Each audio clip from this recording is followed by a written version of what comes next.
Can do is more than just an attitude. Can do is navigating today for a brighter tomorrow. It's the expertise to try to minimize risk while maximizing opportunities. Can do is being right here for you through every eventuality. Can do is Canaccord Genuity Wealth Management. Visit candowealth.com to see how we can help you build your wealth with confidence. Investment involves risk, and you may not get back what you invest. It's not suitable for everyone. It's the week ending Saturday the 4th of March, and this is The Week Unwrapped. In the past 7 days, we've seen a new chapter in UK-EU relations, with Rishi Sunak and Ursula von der Leyen shaking hands on the Windsor Agreement, a rail crash in Greece killing over 50 people, and the death of Parliament's first female speaker, Baroness Boothroyd, at the age of 93. You can read all you need to know about everything that matters in The Week magazine, but we're here to bring you some stories that passed under the radar this week. Big news not making headlines right now, but with repercussions for all our lives. I'm Olly Mann, and let's unwrap the week. And joining me today from Money Week is Guy Anker, from BBC Sport, journalist Emma Smith, and from the One Decision podcast, the woman whose globe-trotting story selections have us reaching for our maps. It's Julia Macfarlane.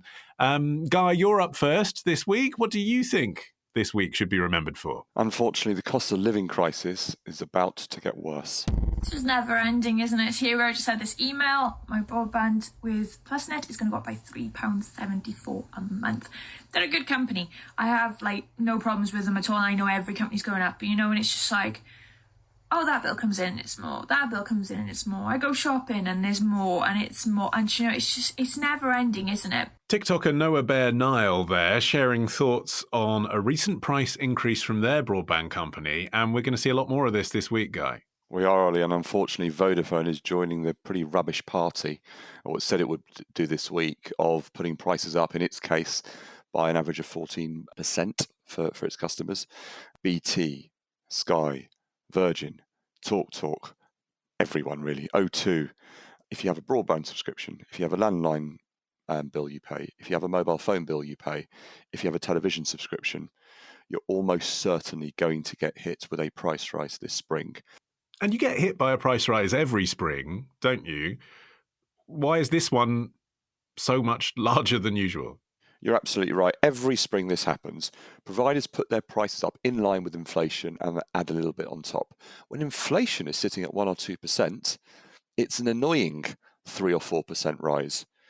Inflation is not at 1 and 2%. They base it on inflation in December or January, which was and still is in and around the 10% mark. That's why we're seeing such big hikes. I mentioned Vodafone going to 14%. We've seen some go up to 17%. That's the biggest we've seen. These are averages, by the way. So within that, there'll be some people that have higher percentage hikes than that. So it's particularly galling at a point when people are already seeing everything else going up. This adds to the pile. Yeah, and Julia, these are quite significant sums as well, because, as our TikToker there said, everything's going up. And obviously it's bad if the price of an apple goes up, because that's an essential. But equally, the price of the apple in the first place might be 60p. What people are spending on their broadband might be 20, 30, 40 pounds already. 14% on that is a lot. Yeah, my broadband bill is 55 quid from BT, and I pay that every month for average Wi-Fi that continually drops out, doesn't spread to most rooms of my very small 2-bedroom flat.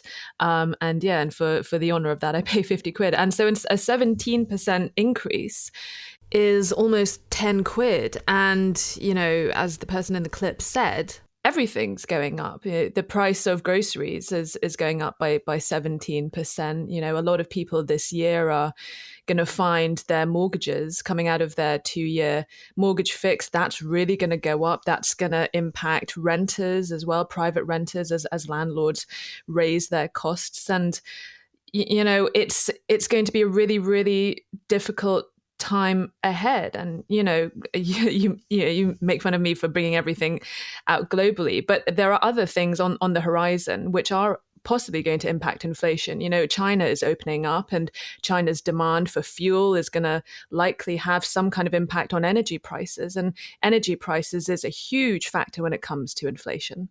People have been sent letters as well, Emma, to be notified of this price increase. But do you think there's a general awareness amongst customers that this is coming down the pike? I don't think so, no. I mean, a lot of this stuff is written into contracts. I mean, providers can increase prices mid-contract by the rate of inflation plus an extra up to 4%, as set out in terms and conditions. But in order to understand that, you have to be the kind of person who reads the full terms and conditions, which obviously you should do, but people with very busy lives often don't have the time to do it. I mean, maybe not Guy, who's an expert in these things, but I'm certainly guilty of just clicking through the terms and conditions and sort of accepting them without reading. And then you can be hit by these rises and these changes and then wonder why on earth companies are able to get away with a hiking price of up to 15%. But the fact is because you've signed away on it. And I think that it does pay to be extra savvy about these things. But the fact is a lot of people simply aren't, because they don't have the time or the energy or the impetus to check these things. Well, does it pay, Guy? You were saying that all the companies are doing it. So actually, is there anyone to switch to? So the answer comes in two parts. There is a danger of jumping out the frying pan into the fire if you're already on a good deal. So if you're paying less than 20 quid a month for your broadband and your home phone, I said mobile, I say broadband and home phone, because those normally come as a single package, you're doing well. And don't leave a good deal because the price is going up, because you're just going to go to someone else who's also put the price up. But here's the thing, millions of people are out of contract. Different estimates between 7 and 9 million.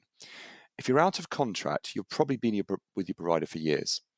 You're probably paying their standard rate. Some people on slow broadband connections pay £45 a month for their broadband and landline.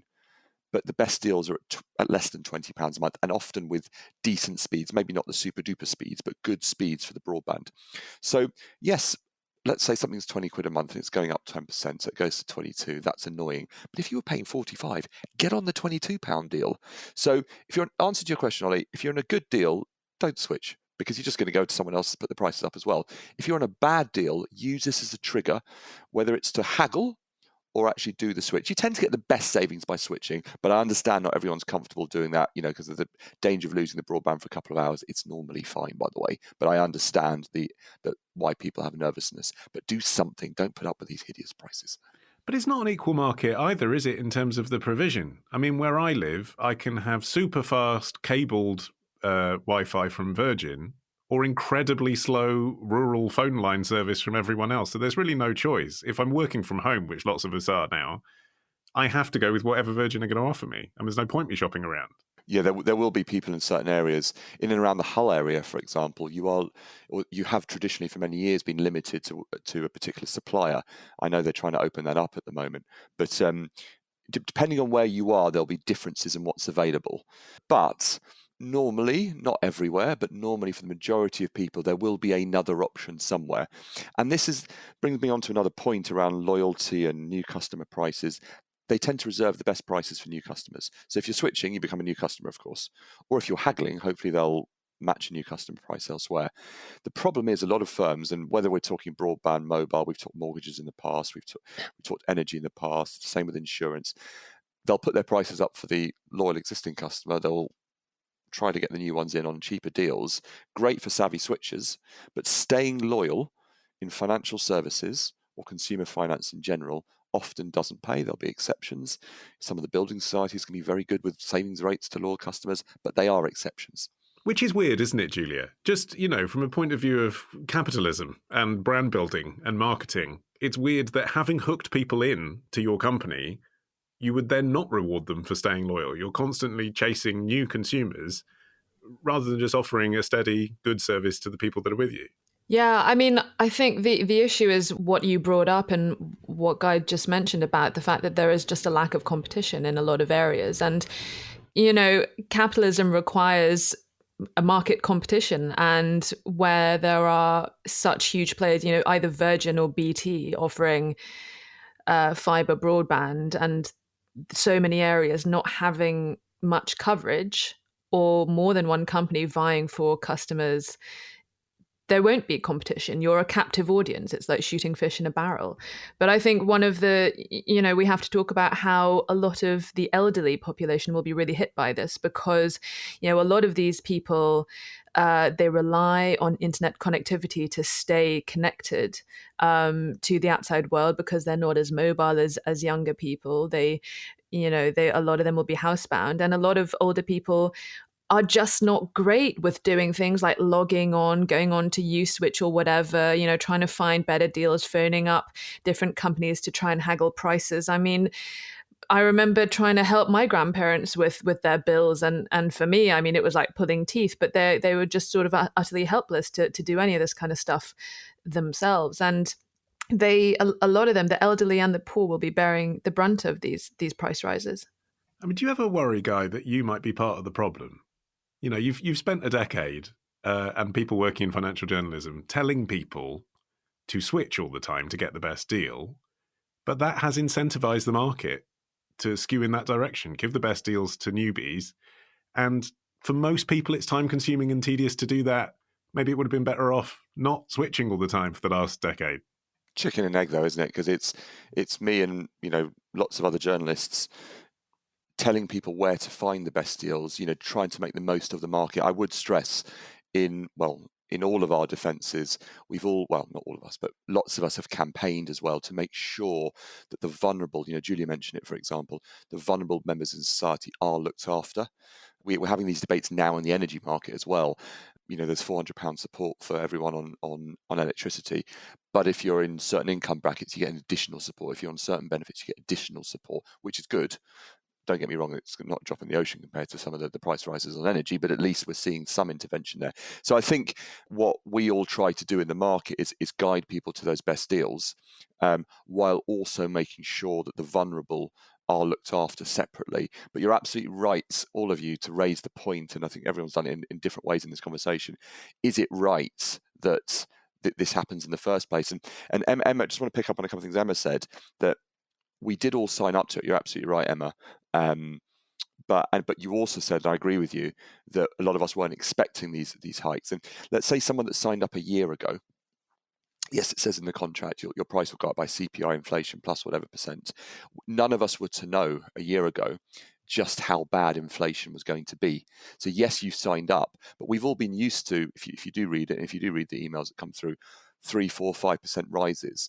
What we haven't been used to is 17% rises.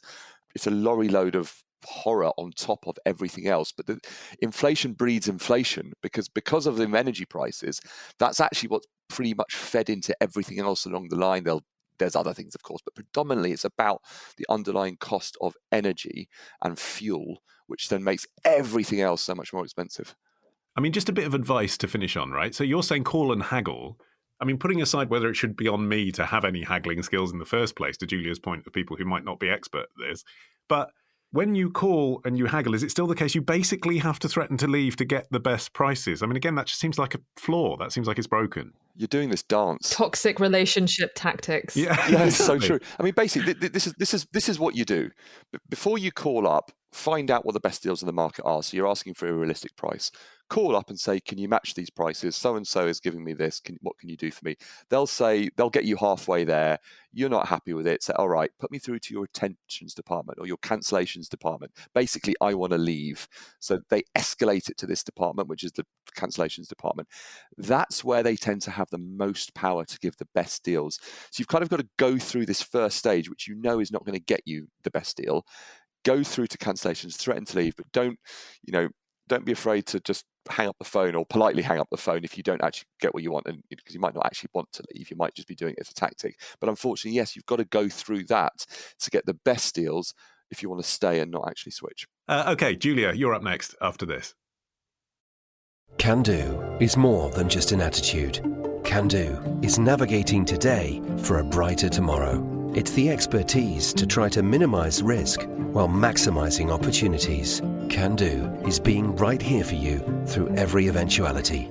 Can do is Canaccord Genuity Wealth Management. Visit candowealth.com to see how we can help you build your wealth with confidence. Investment involves risk, and you may not get back what you invest. It's not suitable for everyone.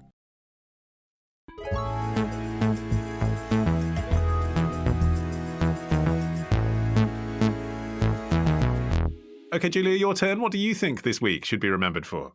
Why Syria's Assad is making a comeback.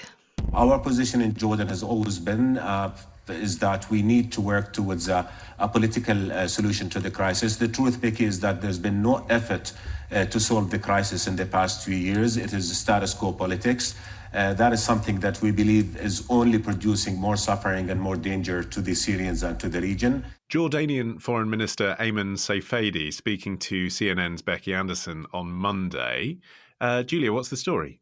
So what's happened this week is that the Syrian president, Bashar al-Assad, he's had a very busy diplomatic schedule. There was a group of lawmakers from 9 Arab countries who visited Damascus last Sunday. They were there for talks on restoring Syria to the Arab League, from which it was expelled back in 2011. And then the big news was the very next day, the Egyptian foreign minister visited Assad in Damascus. That was the first such high-level meeting between the two nations since 2011.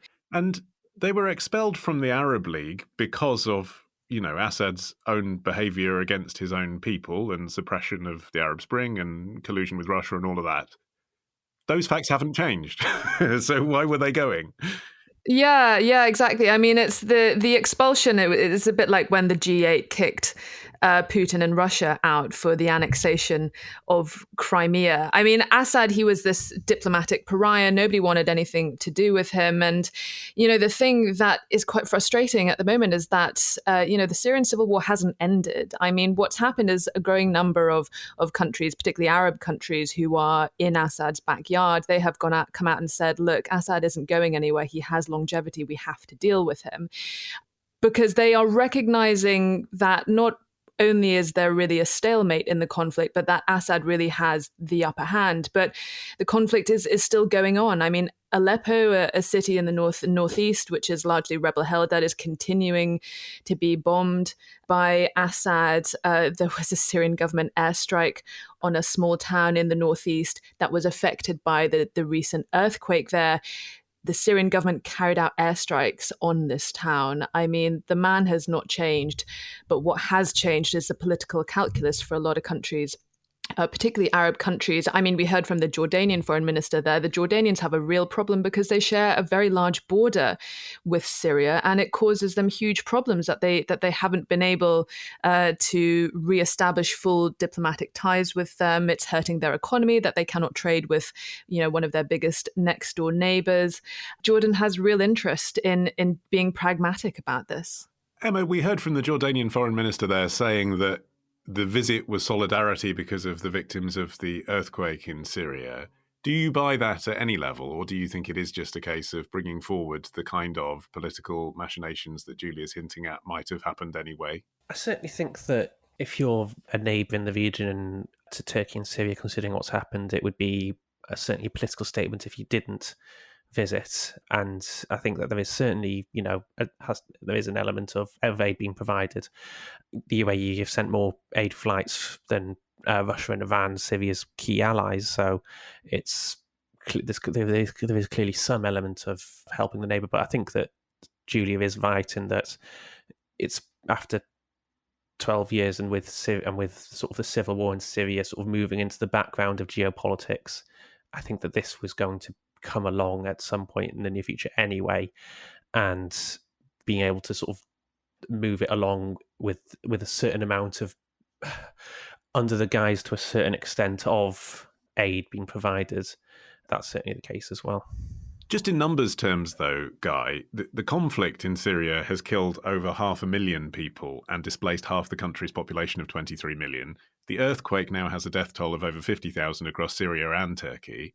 The numbers are awful, but I mean, if you really cared about dead Syrians, why would you be moving to act now? I mean, you ignored the 500,000 dying before. Yeah, a cynic would say it's pouncing on the news coverage of the earthquake, because that's gone all around the world. Syria was all around the world when when things were really, really kicking off.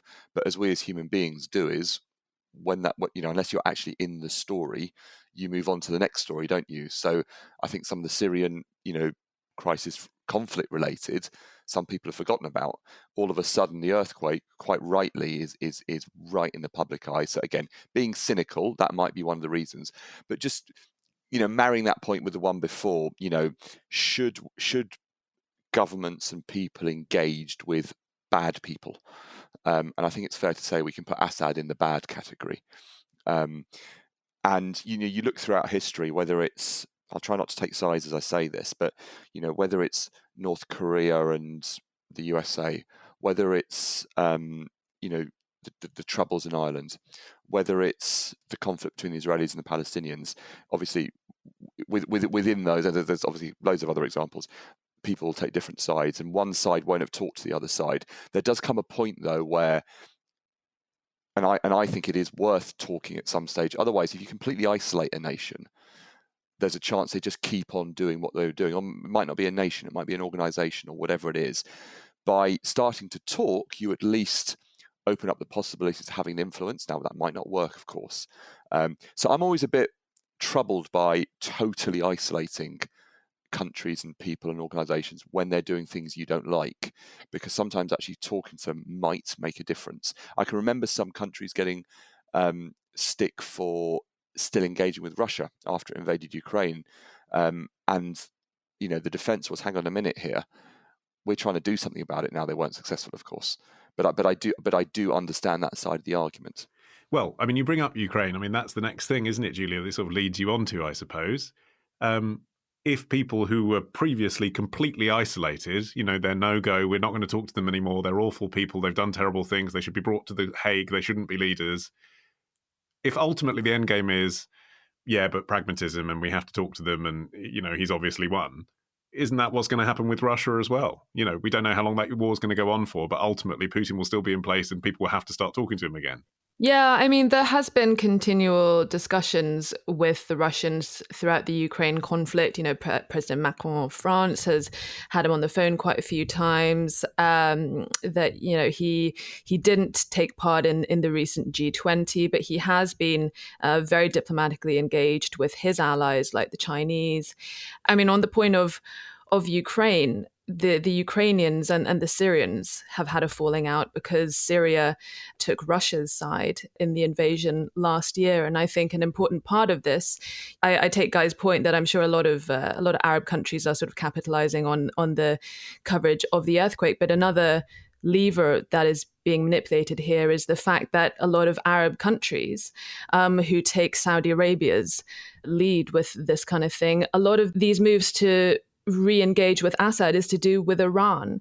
And so what they're trying to do is, say that support for Syria will ostensibly come with the view that Damascus should be more reoriented to integrating with Arab countries and not with Iran. And I think they're probably mistaken by that because Syria is so close to Iran. The Iranians and the Russians were the only friends that Bashar al-Assad had when the whole world turned away from him. And I think, a lot of these Arab countries may hope that by embracing Assad, they may be able to dent some of Iran's influence with the Syrians. But I think that's really not likely to happen, particularly because now Assad is so compromised by how the war has gone that it is Russia and Iran who call the shots. I mean, it seems absolutely incredible to think it, Emma, but do you think it's possible that Assad can turn his image around at this point? We will no longer be thinking of him as a brutal, murderous maniac in Putin's pocket. Somehow he'll come through with a different image for the rest of the world. It's entirely possible. I mean, people have very short-term memories in geopolitics, and if Bashar al-Assad is able to make himself look like a caring leader for his people in the aftermath of this earthquake, then it is entirely possible. And I mean, obviously Putin and the war in Ukraine has taken so much attention away from the ongoing war in Syria that could well be the case. It depends sort of, I guess, what comes in the aftermath and whether or not that he then sort of uses the mask of the earthquake and the thawing of relations between Syria and the rest of the Middle East to sort of press his advantage if the war then escalates in the aftermath of that. But certainly, if you're seeing a first-minute visit by an Egyptian foreign minister to Syria for 12 years, it certainly indicates that there is a willingness, but from certain areas in that part of the world, to brings Syria back into the fold. Yeah, but how far back in, Guy? Because it's just ethically problematic to totally bring him in, isn't it? Because I know that other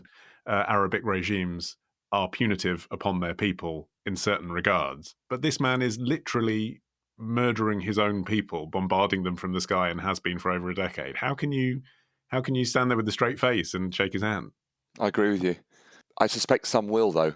As Emma said, some people have short memories. And there might be the pragmatic side that says, if I'm a foreign minister of another country, we just have to deal with them. But I'm sure those shaking his hand, those, going to his palaces or wherever, those being pictured with him will know what he's done in the background. So it's that mix of, I'm absolutely disgusted with this despicable individual, but actually there's a pragmatic side to this as well. We actually need to move on. He's in power. Unless something drastic happens, we can't do anything about that. But as I said earlier, you do see this throughout history. People that have done terrible things sometimes then become the politicians who do less terrible things. Those with long memories will remember, those with short memories won't. President Erdogan's an example of that.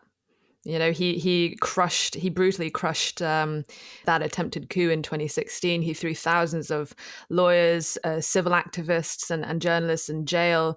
And he has managed to navigate himself very well in the diplomatic world. And he's becoming very much a key player in brokering talks and negotiations between the Ukrainians and the Russians. But Erdogan is a very savvy political player. And the thing with Bashar al-Assad is he is this sort of awkward, not of the same caliber of politician as Erdogan. He is president, like his father was after him. And at the moment, he has no autonomy. He has no power because he basically has to do whatever the Russians and the Iranians tell him to.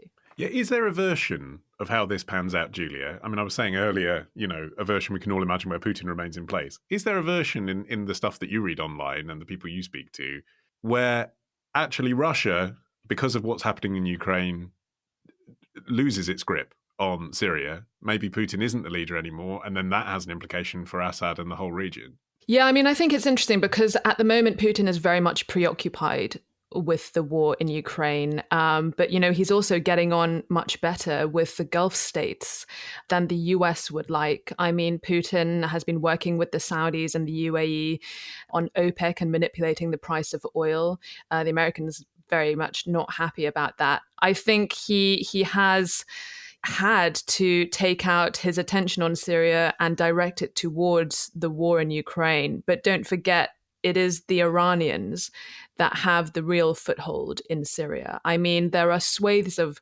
areas of Syria which are basically run by Iranian Shia militants and their proxies there. And Iran has a long-term strategic interest in Syria because they use it as a launch pad for attacks on Israel.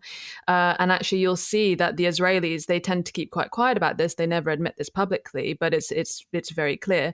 The Israelis quite regularly carry out airstrikes on Syria because they are targeting those very same Shia militias, Hezbollah weapons depots, and things that pose a threat towards the Israelis. So I think, no matter what happens in Russia, and there is a growing view that Putin is really, this is an existential crisis for Putin, and he is inevitably going to pay the price for that. Even if there is a change in leadership in Moscow, Syria's relations with Iran are not going anywhere. Okay. Emma, you're up next after this.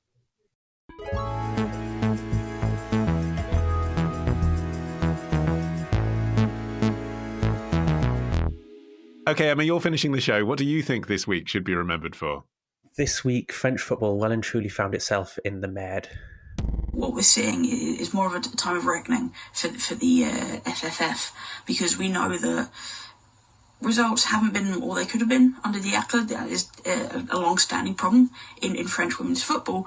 This is a team that, if you go back to sort of 2011, when they sort of broke on to that international stage, and everyone thought, wow, this team's going to win something. It's going to win something very, very soon. And they still haven't, and it's 2023 now. And we've seen many of those players from that core group that broke through in 2011 have since retired. ESPN FC's Sophie Lawson reacting to news last week that 3 French players have withdrawn from their national team ahead of the Women's World Cup. Emma, what's happened this week?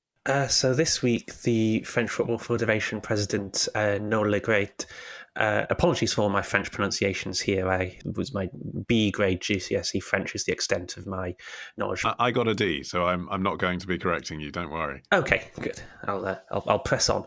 French Football Federation president Noël Le Graët this week was forced to resign from his position amid several accusations, including of sexual harassment, and his conduct towards women was highlighted in a damning French government report. Le Graët had been suspended from his position since January, now has officially left. His departure was, I guess, sort of brought forward by events at the end of last week, in which several of France's best female players, including their captain Wendy Renard, said that they would quit the French national team just 4 months out from the Women's World Cup. And this isn't, a tin pot team, is it? As Sophie Lawson was suggesting there, France are one of the ones to watch. So this is concerning for anyone who's interested in women's football. Yeah, the French team have long been sort of underachievers in the world of women's football, likes of Renard and some of the other players who've stepped away from the team, Marie-Antoinette Katoto and Kadir Diani. They're some of the best women's players in the world. Lyon are the current Women's Champions League holders, one of the great, most successful women's teams in the world. But they've massively underachieved on the world stage.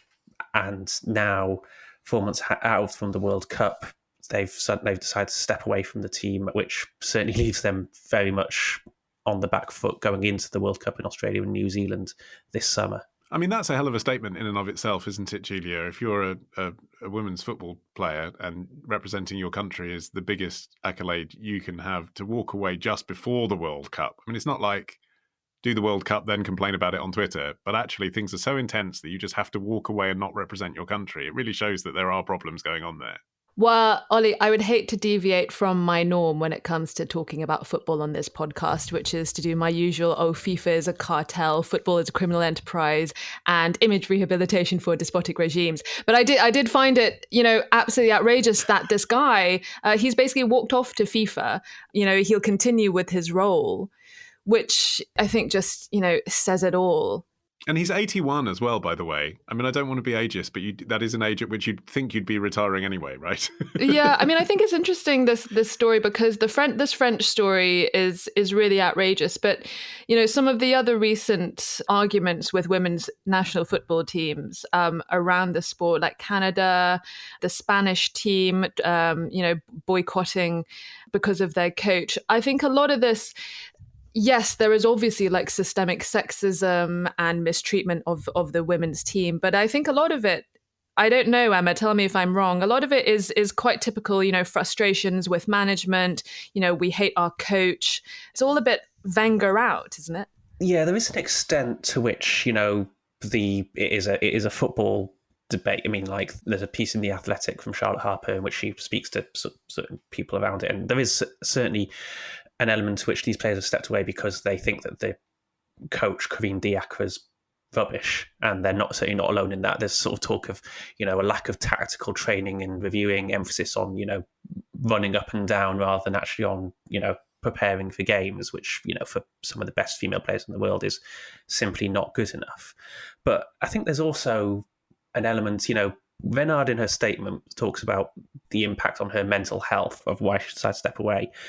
And certainly if you've got a president of your federation who's been accused of sexual harassment, accused of all these sort of like behaviours towards women, and you're a woman who's supposed to be sort of like leading up women's football in your country, like the impact on you and sort of the weight on you personally, it's being a professional sports person is hard enough, let alone having sort of deal with all these cultural issues as well. Well, that's it. I mean, being a professional sports person is hard, Guy. And, in the men's game, there's lots of support financially, but also the teams have people around them to support people through their mental and physical health and everything else.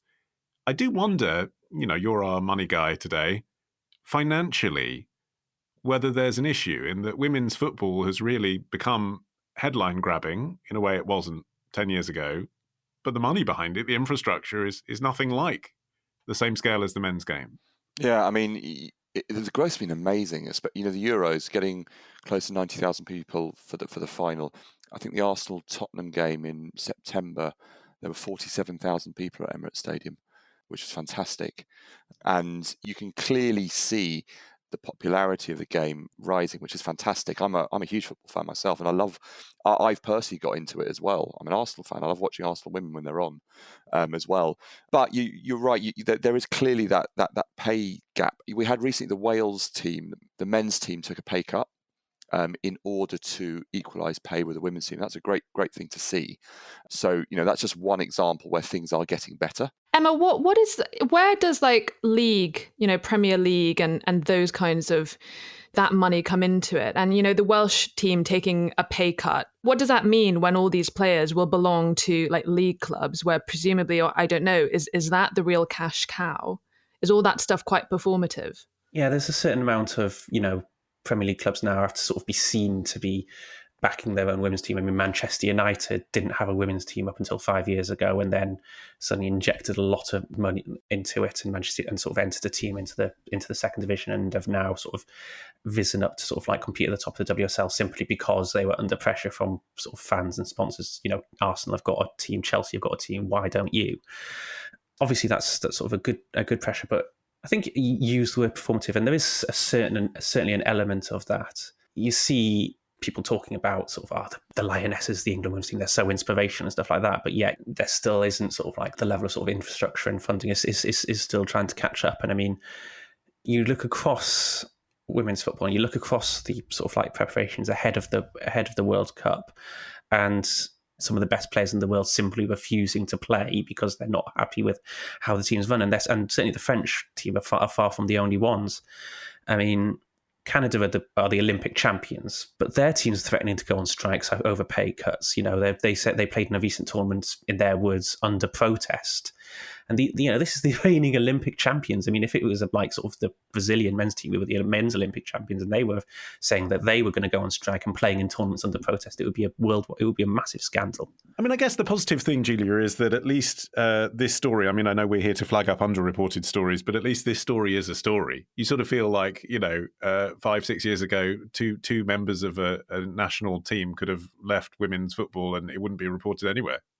Yeah, I think there is increased pressure, I think, because a lot of these inequalities are being raised. And, if you want to end on a positive note, you can say, well, at least this 8-year-old French, alleged sex pest who's going to go back to FIFA, he will find plenty good company with the other executives who've been charged with racketeering, wire fraud and money laundering. So he'll have friends in that organisation, I'm sure. Julia's definition of ending on a smile there. My thanks to Guy and Julia. You can follow this show for free and get every episode as soon as it's released by searching for The Week Unwrapped wherever you get your podcasts and tapping follow. I won't ask you what that is in French, Emma. You can also get 6 free issues of The Week magazine with a trial subscription. Sacre bleu. Just go to theweek.co.uk/subscribe. In the meantime, I've been Olly Mann. Our music is by Tom Morby. The producer was Sophie King at Rethink Audio. And until we meet again to unwrap next week, adieu.